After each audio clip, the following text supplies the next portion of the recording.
So let's get started. First of all यहाँ से आप लीनियर लेआउट को रिमूव कर दोगे, देन यहाँ से ओरिएंटेशन को फिनिश कर दोगे क्योंकि वो लीनियर लेआउट की प्रॉपर्टी, और तमाम टेक्स्ट व्यूज को भी रिमूव कर दोगे। ठीक है, आफ्टर रिमूविंग देम आप यहाँ पर लिखते हो table.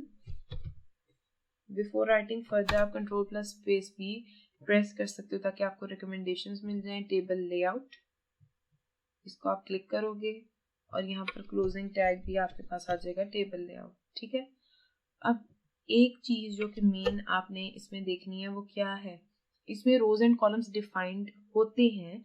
Defined in the sense कि आप रोज एंड कॉलम्स की फॉर्म में तो डाटा एंटर करते हो बट वो फिक्स नहीं होते। वो ये है कि आप जितने व्यूज जितने कॉलम्स ऐड करते जाओगे वो ऐड होते चले जाएंगे। अब इसके अगर हम देख लेते हैं डिजाइन को, अब इसके डिजाइन में क्या आ जाता है हमारे पास, यहाँ पर सारे रिमूव हो जाने चाहिए थे। आई डोंट नो क्यों नहीं रिमूव हुए। Let's refresh it. रिफ्रेश हो रहा है। ठीक है, तो ये सारे व्यूज रिमूव हो गए हैं। अब ये लेआउट हमारा है टेबल लेआउट। अब हमने इसमें जब कोई टेक्स्ट व्यू इंसर्ट करना है तो उसके लिए हमें पता है रोज एंड कॉलम्स बनेंगी। जब भी कोई टेबल होगा, टेबल में पहले रो बनेगी तो हमारे पास कॉलम बनेगा ना। हम वेब में भी जब कोडिंग करते थे तो पहले हम tr का टैग यूज करते थे और उसके अंदर td या th। ठीक है, तो अब हम यहाँ पे tr का टैग यूज करने के बजाय टेबल रो का टैग यूज करेंगे। ठीक है, अब टेबल रो के टैग के अंदर हमारे पास क्या आ जाता है, ये इसका क्लोजिंग टैग आ गया। अच्छा, टेबल रो के अंदर आप एक कॉलम बनाना चाहते हो, फर्स्ट कॉलम, तो उसके लिए आप टेक्स्ट व्यू प्लेस करोगे। ठीक है, अभी हम व्यूज पर फर्दर डिस्कशन करेंगे, लेकिन सबसे पहला हमारे पास व्यू यहाँ पर कौन सा है, सबसे पहले हम टेक्स्ट व्यू को ही डिस्कस करेंगे। ये देखिए इसकी डिफरेंट प्रॉपर्टीज आ गई हैं, बल्कि डिफरेंट नहीं, आप ये कह सकते हैं कि वेरियस, जितनी भी आपके पास अवेलेबल हैं वो तमाम प्रॉपर्टीज यहाँ पर आपको डिस्प्ले हो रही हैं। You can choose any of them. Like मैंने एंड्रॉइड विड्थ को चूज किया है, मैं उसकी विड्थ रख देती हूँ रैप कंटेंट। ओके, यहाँ से लेआउट नहीं लिखा हुआ, लेआउट हाइट रख दिया है मैंने। ठीक है, मैं यहाँ से मूव कर देती हूँ और इसी तरह से मैं इसकी विड्थ भी सिलेक्ट कर लेती हूँ।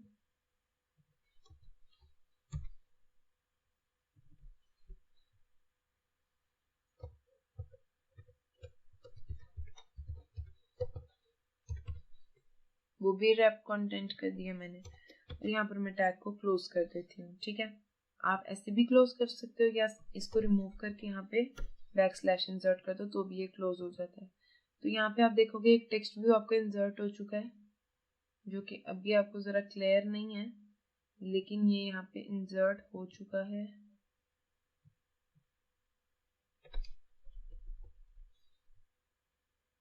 आई गेस अभी रिफ्रेश नहीं हुआ, let's wait for it to get refreshed. तो वो यहाँ पर आपका टेक्स्ट व्यू इंसर्ट हो जाएगा जिसमें आप अपने मर्जी से लेआउट की जो प्रॉपर्टीज है वो यूज कर सकते हो। अब ये टेबल रो के अंदर टेक्स्ट व्यू आप जितनी बार इंसर्ट करोगे उतनी बार आपके कॉलम्स बनते चले जाएंगे। एक इम्पॉर्टेंट प्रॉपर्टी जिसके बगैर ये यहाँ पर शो नहीं हो रहा, वो हमने टेक्स्ट की रखनी होती है एंड्रॉयड टेक्स्ट के नेम से। आप टेक्स्ट कुछ भी रख सकते हो, फॉर एग्जांपल हेलो वर्ल्ड, या फिर आप लिख देते हो चलो कॉलम 1। ठीक है, उसके अलावा क्या कर सकते हो, विड्थ होती है, हाइट होती है, टेक्स्ट होता है, आईडी भी होती है। ठीक है, हर व्यू की एक आईडी होती है, तो आप आईडी लिखोगे एंड्रॉयड आईडी के नेम से, इसको सिलेक्ट करोगे। अब @ प्लस आईडी का क्या मतलब है, ये एक डायरेक्टरी है जिसमें आईडीज जाकर स्टोर हो रही होती हैं। मैं रख देती हूँ C1, ये नेम रख दिया मैंने अपने कॉलम 1 की या इस व्यू की आईडी का। ठीक है, तो अब ये वहां पर जाकर हम इसको देखेंगे। ये देखो कॉलम 1 बन गया है ना, इसको हम जूम इन करते हैं थोड़ा, सो यू कैन सी हियर, यहाँ पर ये व्यू प्लेस हो गया। सिमिलरली अगर मैं चाहती हूँ इस एक रो में मेरे पास 3 कॉलम्स हो, कितने हो, 3 कॉलम्स हो, मैं इसको 2 बार पेस्ट करूंगी। एरर कैसे रिमूव होगा कि मैंने जस्ट आईडीज को चेंज कर देना है, इसको C2 कर दिया और इसको C3 कर दिया। अब यहाँ पर कोई एरर नहीं आएगा और यहाँ पर आप देख सकते हो कि 3 आपके पास कॉलम्स बन गए। आप यहाँ पर इसको कॉलम 2 कर दो एंड यहाँ पर कॉलम 3 एंड ये आपका फर्स्ट विड्थ आपने मैच पेरेंट रख दी है और फिर ये रैप कंटेंट, ठीक है। आप इन सबको भी रैप कंटेंट कर सकते हो लाइक दिस। आप चाहते हो आपके सारे जो कॉलम्स हैं वो रैप होने चाहिए according to the content, so you can check it here design में। तो ये अपने कंटेंट के मुताबिक रैप होंगे, not according to its parent. और आप इसको वापस से मैच पेरेंट भी कर सकते हो।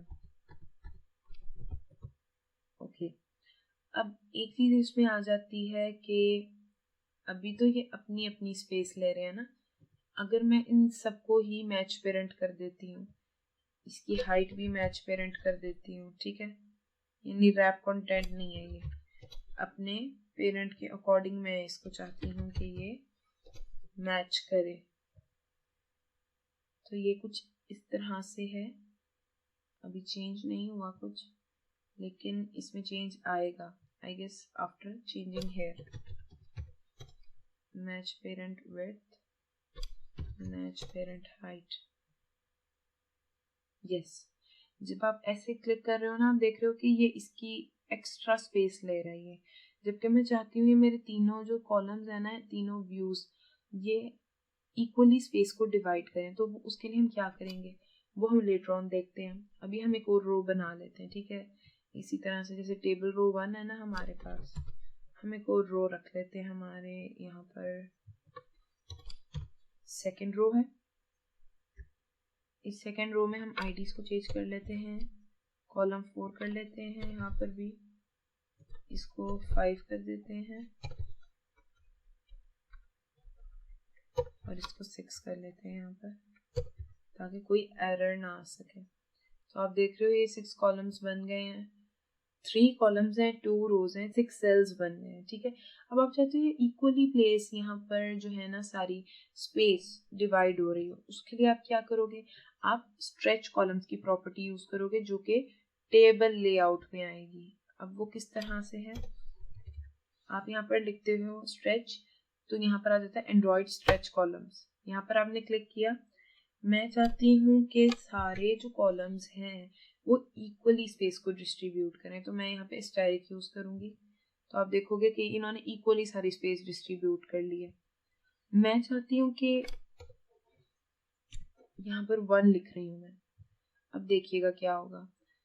ये जो फर्स्ट कॉलम है ना आपका, इसका इंडेक्स है 0, इसका है 1, इसका है 2। जब मैंने स्ट्रेच कॉलम्स में लिखा है ना 1, तो वो 1 को स्ट्रेच कर देगा और बाकी दोनों को दूसरी साइड्स पर ले जाएगा। अगर मैं यहाँ पर लिखती हूँ ना 0, तो आप देखिएगा ये 0 को स्ट्रेच कर देगा और बाकी दोनों को कॉर्नर में ले जाएगा। इसी तरह अगर मैं यहाँ पे लिखती हूँ 2, तो ये लास्ट कॉलम को स्ट्रेच कर देगा और बाकी 2 को कॉर्नर में ले जाएगा। और अगर मैं इसको स्टैटिक कर देती हूँ वंस अगेन, तो आप देखोगे कि ये सब में इक्वली डिस्ट्रीब्यूट कर देगा। So this is an effective and efficient way to perform this work. Instead आप यहाँ पर विड्थ लगाओ और मैच पेरेंट की जगह हर टेक्स्ट व्यू की विड्थ को आप जो है वो 200 dp इस तरह से लिखो, तो इससे बेटर ये है कि आप ये इतना हेक्टिक वे हो जाएगा और एडजस्टमेंट भी नहीं होती। तो आप स्ट्रेच कॉलम्स की प्रॉपर्टी जो कि टेबल लेआउट की प्रॉपर्टी है उसको यूज करते हुए भी ये काम इजीली परफॉर्म कर सकते हो। So this was all for today. Hopefully आपको आज का लेक्चर क्लियर हो गया होगा। If you have any curies you can drop it in the comment box.